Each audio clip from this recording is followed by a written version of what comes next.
Selra tries her best to stabilize Garen, but her efforts are in vain. She is unable to stop his bleeding and stabilize him, and he continues to lie unconscious and bleeding on the ground. Faye checks the demon's body for any valuable items or clues, rolling a perception check of 18. She finds a small leather pouch containing a handful of gold coins, a strange-looking amulet, and a torn piece of parchment with some mysterious writing on it. Erin tends to the rest of the party's wounds with her limited magical abilities, healing them as best she can, but fails to stabilize Garen. As Garen fails his first death-saving throw, the party begins to feel a sense of urgency. They know they must act quickly to save his life. Selra searches through her pack for any healing potions or supplies that might be of use, while Faye and Erin try to stem Garen's bleeding and keep him comfortable. Finally, Selra finds a small vial of healing potion, and they carefully pour it down Garen's throat. The potion works its magic, and Garen begins to stir, his wounds slowly closing. After some rest and recovery, the party regains their strength. While resting, Erin takes the amulet and the parchment from Faye, examining them carefully. She recognizes the writing as ancient arcane runes, but she is unable to decipher their meaning without further study. The amulet, on the other hand, seems to be imbued with some sort of magical power. Erin can sense a faint aura of enchantment emanating from it, but she cannot determine its purpose or origin without further investigation. Arin examines the amulet closely, rolling a natural 20 on her arcana check. With her expertise in arcane magic, she is able to discern the amulet's true power. The amulet is a powerful artifact of protection, imbued with the ability to deflect and resist magical attacks. Its wearer gains a +2 bonus to their armor class against spells and other magical effects, making them much harder to hit with magical attacks. With her exceptional knowledge of arcane magic, Erin rolls another 20 on the die, and is also able to decipher the meaning of the runes. The parchment is a spell scroll, containing a powerful incantation for summoning a celestial being from another plane of existence. The spell requires several rare components, including a diamond worth at least 500 gold pieces, a silver holy symbol, and a vial of celestial blood.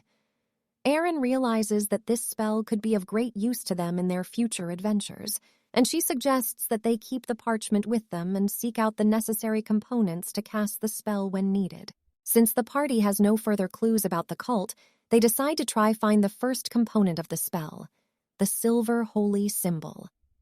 Erin asks Garen if he knows where they could find one. Garen remembers a temple nearby, run by a priest named Father Thorn. As they approach the temple, they are greeted by a group of acolytes who escort them inside. They explain their quest to Father Thorn, who listens carefully before nodding in understanding. Father Thorn tells them that the temple has an old silver holy symbol that was used in ancient rituals, but it has been lost for many years. He suggests that they seek out a local historian named Alaric, who may know more about the symbol's whereabouts. The party thanks Father Thorn and heads off to find Alaric. They search the town and eventually find him in the local library, buried in old tomes and manuscripts. Alaric listens carefully to the party's request, and after some research, he discovers that the silver holy symbol was last seen in the possession of a wealthy merchant named Lord Garrett. Alaric gives them directions to Lord Garrett's estate, and the party sets off to retrieve the symbol. As the party makes their way towards Lord Garrett's estate, they find themselves walking through a vast expanse of manicured lawns and gardens. The estate itself is a sprawling manor house, with multiple wings and levels, and intricate stonework adorning its facade. It is clear that Lord Garrett is a man of great wealth and influence, and the party knows that they must approach him with caution if they hope to retrieve the silver holy symbol. As Garen approaches the front door and knocks, it creaks open slowly, revealing a well-dressed butler standing in the doorway. The butler eyes the party with suspicion before asking, "May I ask the purpose of your visit?"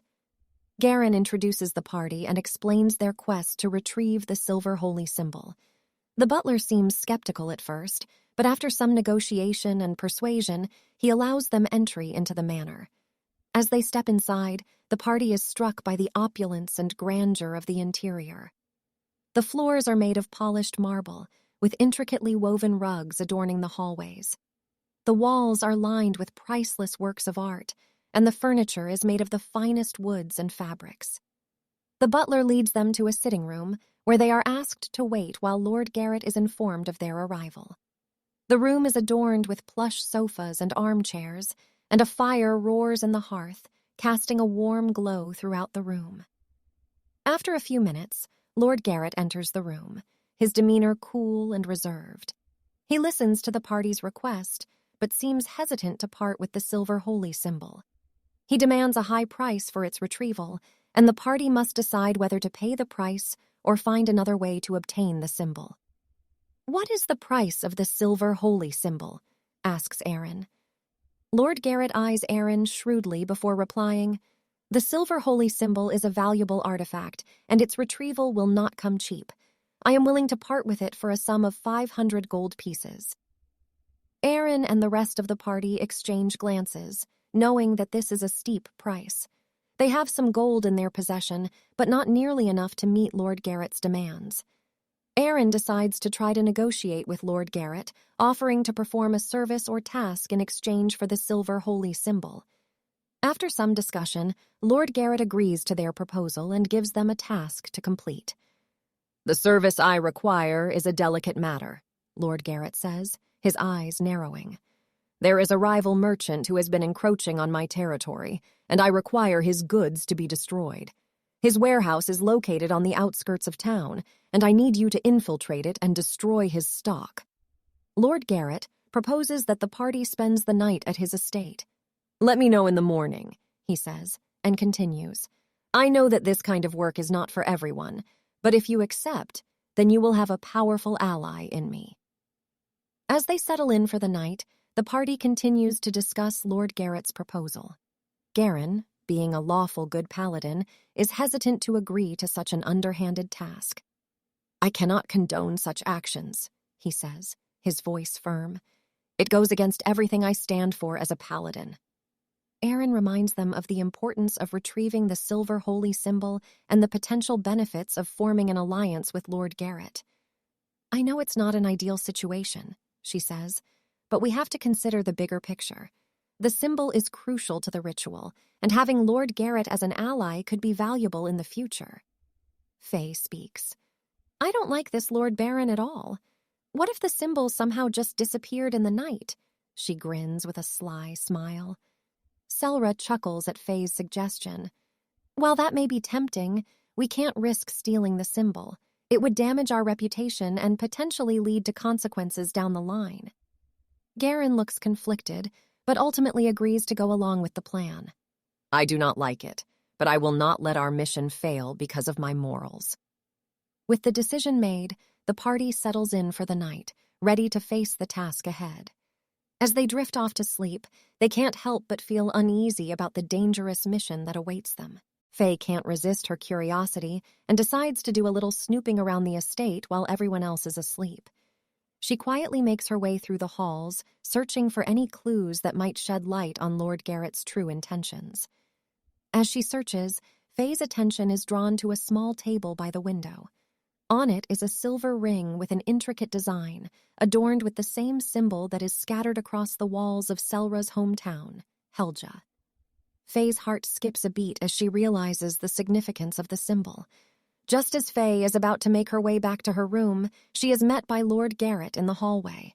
His eyes narrow as he sees her standing there, clutching the ring in her hand. "What are you doing?" he demands, his voice low and menacing. Faye rolls a 1 on the die for her deception check as she tries to lie her way out of the situation. She stumbles over her words, unable to come up with a convincing lie. I was just admiring the ring. It's very pretty," she says, holding it out for Lord Garrett to see. Lord Garrett eyes her suspiciously, but after a moment he seems to relax. "Ah, yes, that ring has been in my family for generations," he says, taking the ring from Faye. "I'm glad you appreciate its beauty. Now get back to bed. We have a big day ahead of us tomorrow." As Faye turns around to head for the sleeping quarters, she feels a strong arm around her neck and a hand on her mouth. She struggles and can't breathe, and quickly loses consciousness. The next thing Faye knows, she wakes up in a dimly lit room with her hands tied behind her back. She can feel a throbbing pain in the back of her head, and her vision is blurry. As her eyes adjust to the darkness, Faye realizes that she's not alone. Standing in front of her is Lord Garrett, flanked by 2 burly guards. "I must say, I'm disappointed in you," Lord Garrett says, his voice cold. "I thought we had an understanding, but it seems you couldn't resist your curiosity." Faye tries to struggle against her bonds, but they are too tight. "What are you going to do with me?" she asks, her voice shaking. Lord Garrett smiles cruelly. "Oh, don't worry. You'll be very useful to me," he says, and motions for the guards to take her away. Faye is dragged out of the room, her heart racing with fear and uncertainty. She has no idea what Lord Garrett has planned for her, but she knows that she's in serious trouble.